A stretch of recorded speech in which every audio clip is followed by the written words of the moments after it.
ओम शांति। 11/4/2024 के साकार अनमोल धारणा युक्त मधुर महावाक्य हैं। मीठे बच्चे, ये बना बनाया नाटक हैं। इस नाटक से एक भी आत्मा छूट नहीं सकते। मोक्ष किसी को भी मिल नहीं सकता। क्वेश्चन: ऊंचे थे ऊंचा पतित पावन बाप भोलानाथ है कैसे? आंसर: तुम बच्चे उन्हें चावल मुट्ठी दे महल ले लेते हो, इसलिए ही बाप को भोलानाथ कहा जाता है। तुम कहते हो शिव बाबा हमारा बेटा है। वह बेटा ऐसा है जो कभी कुछ लेता नहीं है, सदा ही देता है। भक्ति में कहते हैं जो जैसा कर्म करता है वैसा फल पाता है, परंतु भक्ति में तो अल्पकाल का मिलता। ज्ञान में समझ से करते हैं, इसलिए सदा काल के लिए मिलता है। ओम शांति। रूहानी बच्चों से रूहानी बाप रूढ़ियान कर रहे हैं। वह ऐसे कहेंगे रूहानी बाप बच्चों को राजयोग सिखला रहे हैं। तुम आए हो बेहद के बाप से राजयोग सीखने, इसलिए बुद्धि चली जानी चाहिए बाप की तरफ। वह है परमात्म ज्ञान आत्माओं के प्रति, भगवानोवाच्य शालिग्रामों प्रति। आत्माओं को ही सुनना है, इसलिए आत्म अभिमानी बनना है। आगे तुम देह अभिमानी थे। इस पुरुषोत्तम संगम युग पर ही बाप आकर तुम बच्चों को आत्म अभिमानी बनाते हैं। आत्म अभिमानी और देह अभिमानी का फर्क तुम समझ गए हो। बाप ने ही समझाया है, आत्मा ही शरीर ले पाठ बजाती है। पढ़ती आत्मा है, शरीर नहीं। परंतु देही अभिमान होने के कारण समझते हैं फलाना पढ़ाते हैं। तुम बच्चों को पढ़ाने वाला निराकार बाप है। उनका नाम है शिव। शिव बाबा को अपना शरीर नहीं होता। और सब कहेंगे मेरा शरीर। ये किसने कहा? आत्मा ने कहा यह मेरा शरीर है। बाकी वो सब हैं जिस्मानी पढ़ाइयाँ, अनेक प्रकार की उसमें सब्जेक्ट होती है। बीए आदि कितने नाम हैं, इसमें एक ही नाम है। पढ़ाई भी एक ही पढ़ाते हैं, एक ही बाप आकर के पढ़ाते हैं। तो बाप को ही याद करना पड़े। हमको बेहद का बाप पढ़ाते हैं। उनका नाम क्या है? उनका नाम है शिव। ऐसे नहीं कि नाम रूप से न्यारा है। मनुष्यों का नाम शरीर पर पड़ता है, कहेंगे फलाने का यह शरीर है। वैसे शिव बाबा का नाम नहीं है। मनुष्यों के नाम शरीर पर हैं। एक ही निराकार बाप है जिनका नाम है शिव। जब पढ़ाने आते हैं तो भी नाम शिव ही है। यह शरीर तो उनका नहीं, भगवान एक ही होता है, 10-12 नहीं। वह है ही एक। फिर मनुष्य उनको 24 अवतार कहते हैं। बाप कहते हैं मुझे बहुत भटकाया है। परमात्मा को ठीक कर भीतर में सब में कह दिया है। जैसे भक्ति मार्ग में खुद भटके हैं, वैसे मुझे भी भटकाया है। ड्रामा अनुसार उनके बात करने का ढंग कितना शीतल है। समझाते हैं मेरे ऊपर सब ने कितना अपकार किया है, मेरी कितनी ग्लानि की है। मनुष्य कहते हैं हम निष्काम सेवा करते हैं। बाप कहते हैं मेरे सिवाय कोई निष्काम सेवा कर नहीं सकते। जो करता है उनको फल जरूर मिलता है। अभी तुमको फल मिल रहा है।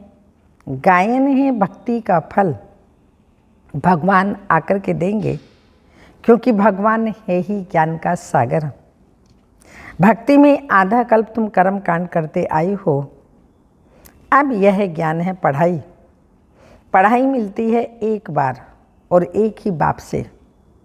बाप पुरुषोत्तम संगम युग पर एक ही बार आकर तुमको पुरुषोत्तम बना कर के जाते हैं।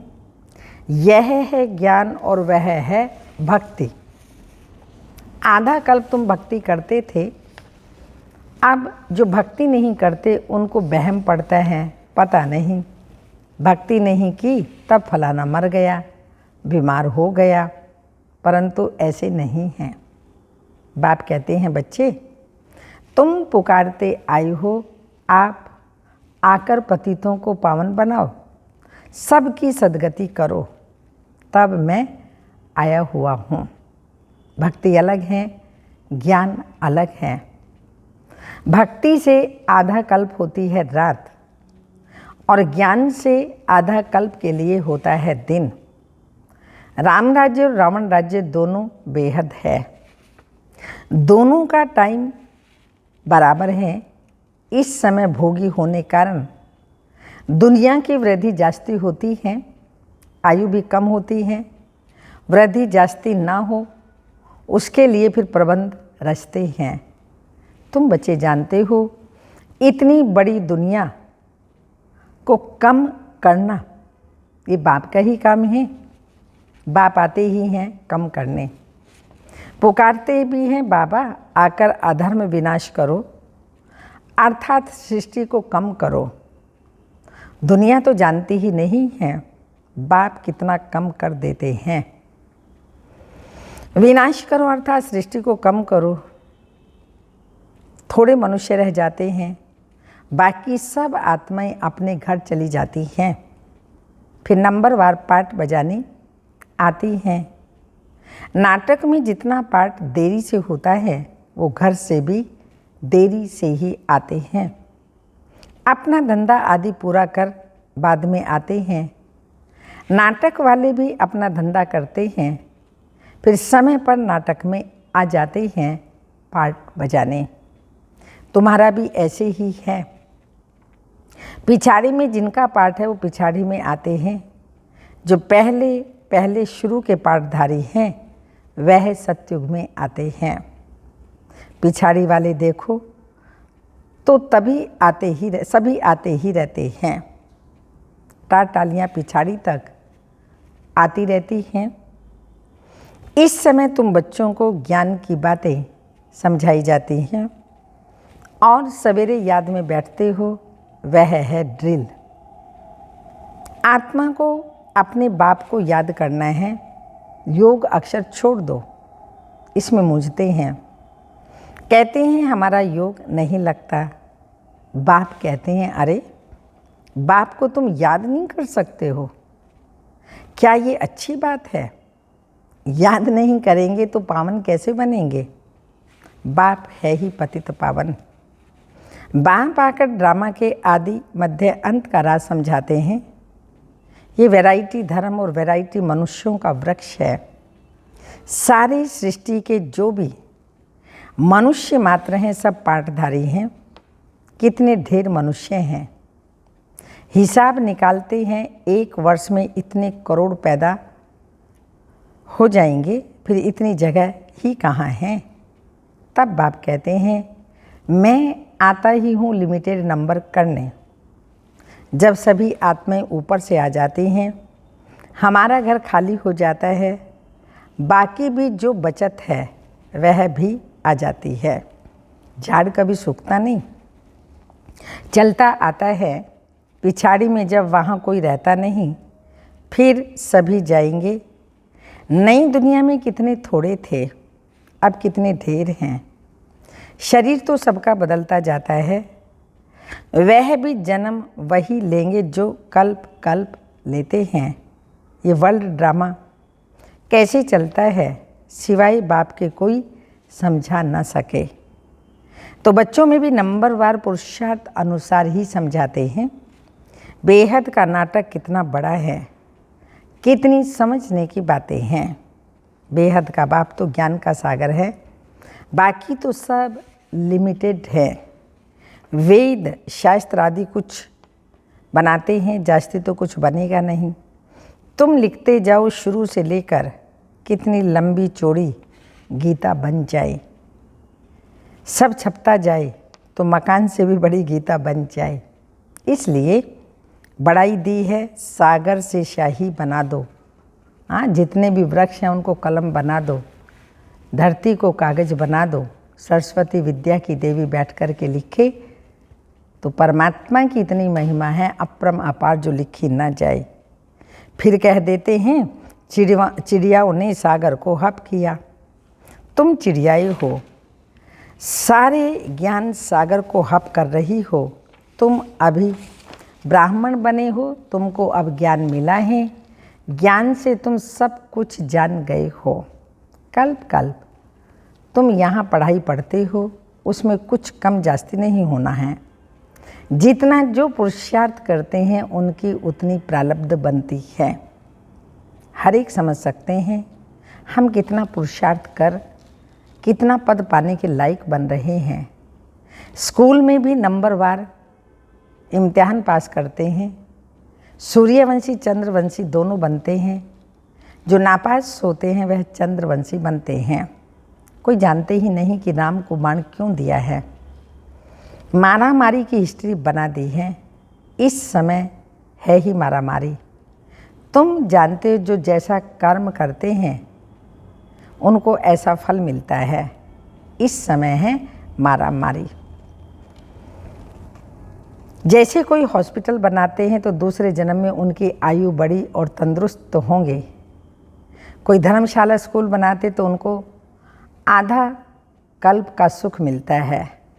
यहाँ बच्चे जब आते हैं तो बाबा पूछते हैं तुमको कितने बच्चे हैं, तो कहते हैं 3 लौकिक और 1 शिव बाबा, क्योंकि वह वर्षा देता भी है तो लेता भी है, हिसाब है।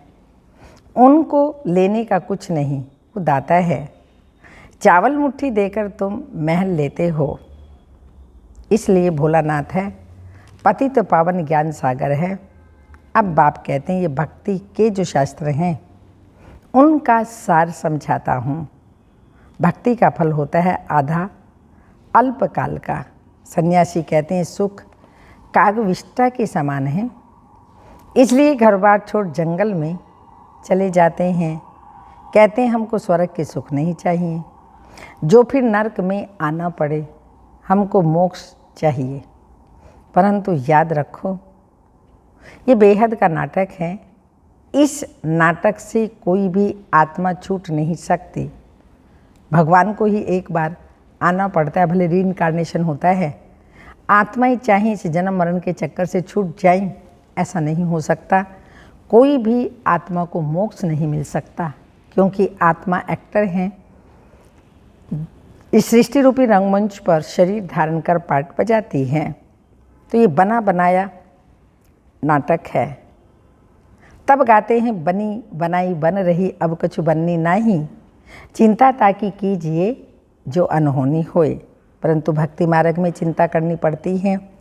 जो कुछ पास किया वह फिर भी होगा। 84 का चक्र तुम लगाते हो, ये कभी बंद नहीं होता, बना बनाया है। इसमें तुम अपने पुरुषार्थ को उड़ा कैसे सकते? तुम्हारे कहने से तुम निकल नहीं सकते हो। मोक्ष को पाना, ज्योति ज्योत समाना, ब्रह्म में लीन होना, यह एक ही है। अनेक मतें हैं, अनेक धर्म हैं, फिर कह देते हैं तुम्हारी गतमत तुम ही जानो।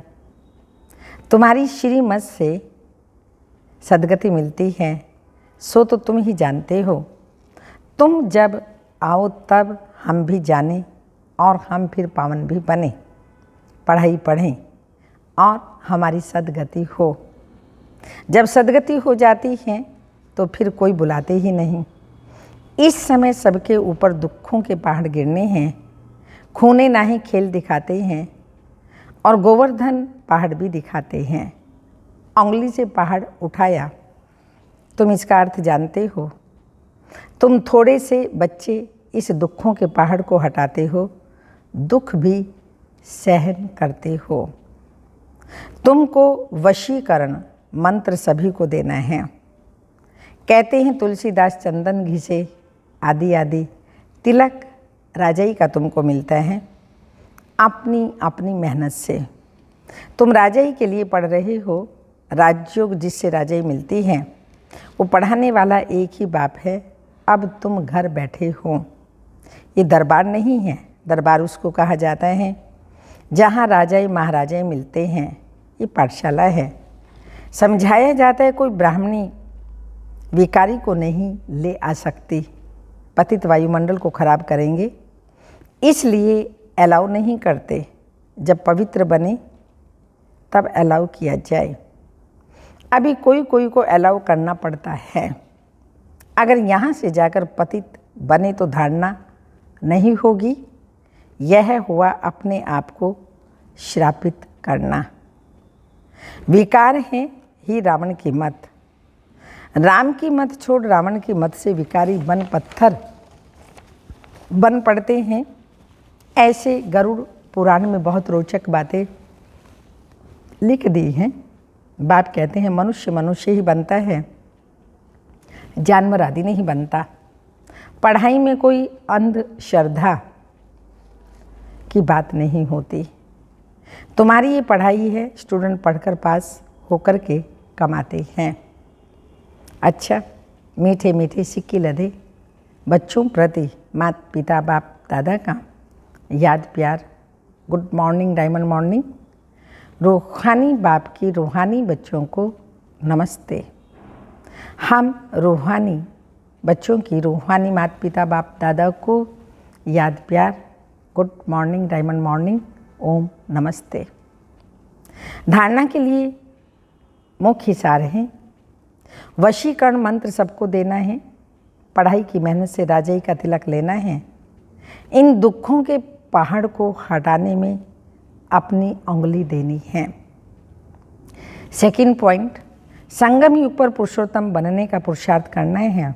बाप को याद करने की ड्रिल करनी है। बाकी योग योग कह मूंझना नहीं है।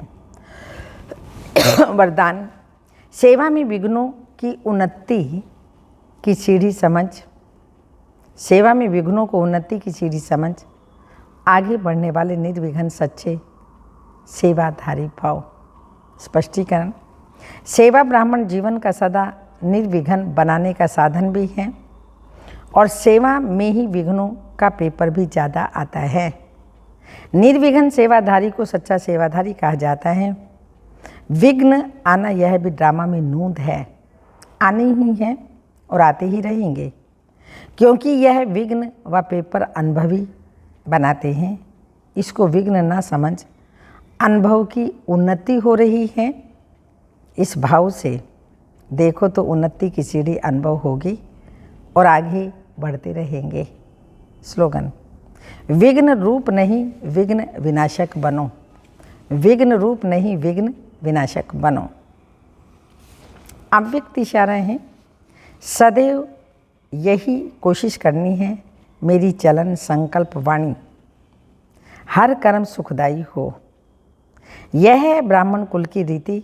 संस्कारों को मिलाने के लिए दिलों का मिलन करना पड़े। इसके लिए कुछ भुलाना पड़ेगा, कुछ मिटाना और कुछ समाना पड़ेगा। ये मेरे संस्कार हैं, ये शब्द भी मिट जाए। इतने तक मिटना है जो पुरानी नेचर बदल कर ईश्वरीय नेचर बन जाए। ओम शांति।